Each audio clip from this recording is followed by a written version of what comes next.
तो कैसे हैं आप लोग? सुप्रभात। आज मैं बात करने जा रहा हूँ शब्दों की। कुछ ऐसे शब्द जो बाकी शब्दों से बिल्कुल अलग हैं। ये शब्द आकर्षक भी है, खतरनाक भी, और इन्हीं दो तरीकों से लोग इनका इस्तेमाल करते हैं। लेकिन इन शब्दों के बीच हमेशा एक पहचान का खेल चलता रहता है कि कौन आकर्षक है और कौन खतरनाक। ये खेल इतना उलझा हुआ है कि किसी को एक शब्द खतरनाक लगता है तो किसी को आकर्षक। तो आओ यार, बिन बात के किसी की गांड में उंगली करना बंद करो और शुरू करते हैं बिना किसी बॉलीवुड के। अब तुम मानो ना मानो, गाली हमारा ध्यान अपनी तरफ खींचती हैं। ऐसे समझो, एक स्टेज है जिसपे कुछ शब्द नाच रहे हैं और जनता उन्हें देख के खुश हो रही है, लेकिन अचानक स्टेज पे एक गांडू आ जाता है और बाकी शब्द जैसे गायब ही हो जाते हैं। अब कोई उस गांडू को देख के खुश हो रहा है कि वाह क्या गांडू है, तो किसी के बबूला का बुबालू फट रहा है कि यह गांडू यहाँ कैसे आ गया। लेकिन सबका ध्यान सिर्फ और सिर्फ उस गांडू पे है। अब ये गांडू आकर्षक है कि खतरनाक, बस इसी चीज की लड़ाई है इन शब्दों की। मैं वो गांडू नहीं हूं, फालतू कनेक्ट मत मारो। फिर लोग कहते हैं गालियों से पैसे कमाओ। अब जब तुम किसी से बात करते हो तो तुम्हारी भावनाओं का मिलन होता है। शब्द तो बस एक जरिया है। गालियों का मतलब बुराई होता है, इसमें कोई शक नहीं है, पर यह कहानी यहाँ खत्म नहीं हो जाती। एक चीज होती है स्लैंग, जो कि खुद में ही एक भाषा है। इसमें शब्द वही इस्तेमाल होते हैं पर उनका मतलब कुछ अलग ही निकलता है। आज की डेट में गालियां भी स्लैंग्स की तरह इस्तेमाल की जाती हैं। अब अगर मैं बोलूं विराट कोहली ने मैच में मात चोद दी, इससे मेरा क्या मतलब है? मैच की मम्मी के साथ विराट ने सेक्स कर लिया या फिर विराट बहुत अच्छा खेला? खैर, जब तुम गालियों को ऐसे इस्तेमाल करते हो तब वो विकसित होकर स्लैंग बन जाती है, स्लैंग बन जाती है, स्लैंग बन जाती है।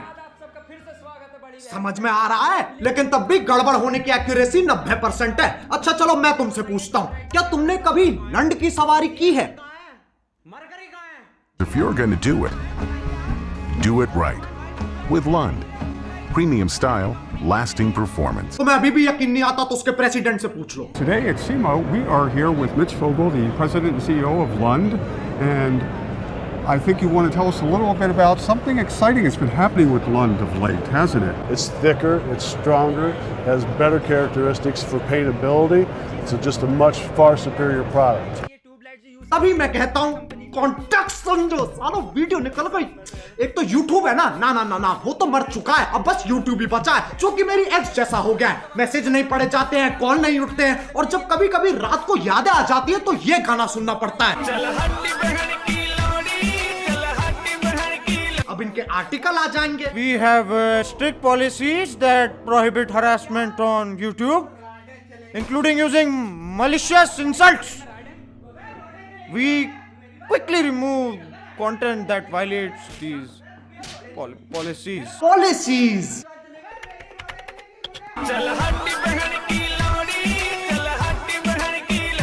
इस पे भी कॉपीराइट आ जाएगा, इतना कमजोर सिस्टम है तुम्हारा। लंड की सवारी तो तुम ही कर रहे हो और मैं गाड़ी की बात नहीं कर रहा हूं।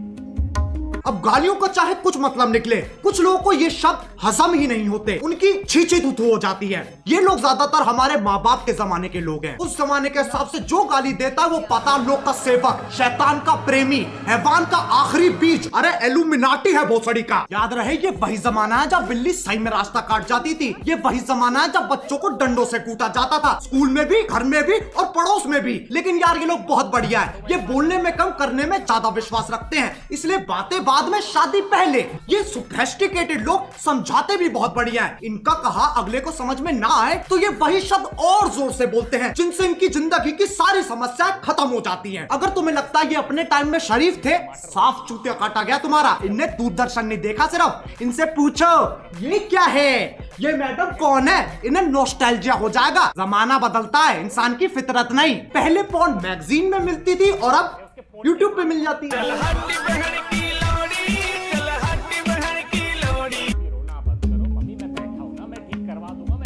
अब कुछ ज्ञानी, इंटेलेक्चुअल, चालाक निवास के सिपाही, जिनने LLB, IIT, MBBS, MD, MDMA, LSD सब कुछ साथ में कर रखा है, इनके हिसाब से जो गाली देता है वो एक आधा जानवर है जिसके पास शब्द ही नहीं है। इससे पता चलता है ये कितने समझदार हैं। जब चार दोस्त साथ में बैठे होते हैं तो गाली पानी की तरह बहती है। इसके पीछे एक बहुत ही गहरा, गूढ़, अतल स्पर्शी कारण है, ताकि मजा मार सके, जो बकचोदी काट सके। वो दोस्ती क्या जिसे चूतिया न कहा जा सके। जरूरी नहीं है हर गतिविधि, कर्मता, एक्टिविटी के पीछे एक मिशन हो। इंसान बिना किसी तात्पर्य, अभिप्राय, आश्रय मतलब के भी मौज मार सकता है। लेकिन ये समझने के लिए कुछ ज्यादा ही बुद्धिमान है। इनके लिए तुम गधे हो, मैं गधा हूं, पूरी दुनिया गधों से भरी है। और ये मानने का इन्होंने खुद को अधिकार दे रखा है क्योंकि सूर्य की सबसे पहली किरण इनकी ही शानी गांठ पे पड़ती है। अब एक व्यक्ति जिसने पूरा दिन काम किया है और घर आते आते उसकी हालत मरने जैसी हो गई, अगर उससे पूछा जाए कि तुम्हारा दिन कैसा था, तो उसके पास जवाब देने के दो तरीके हैं। पहला,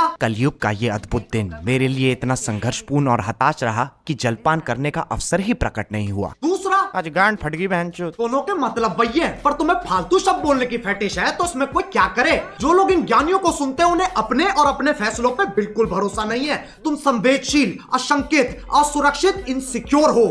प्रायवाची की माँ की चूत। लेकिन इनका दर्द भी मैं समझ सकता हूँ। जब तुम इतने साल मेहनत करके पढ़ाई करते हो, अपना ज्ञान बढ़ाते हो, और फिर तुम्हें कोई नेशनल टीवी पे मादर चूत कह देता है। बुरा लगता है भाई, आप लोग भी जानते हो भाई। भाई समझ के बोल रहा हूँ यार, दिल से लगता है भाई, आप समझ ही सकते होंगे। चलो यार, बस आज के लिए बहुत ज्ञान चोत लिया। अब अगर तुम लोग नए हो तो सब्सक्राइब करो, वो जो लाल वाला बटन है उसके साथ सूर्य नमस्कार करो या फिर अनुलोम विलोम, मुझे नहीं पता, बस क्लिक हो जाना चाहिए। अब मैं भी जा रहा हूँ, मुझे बच्चों को गाली सिखानी है। बाय। मोहित, 4 वाले बैच को 5 वाले के साथ शिफ्ट कर दे।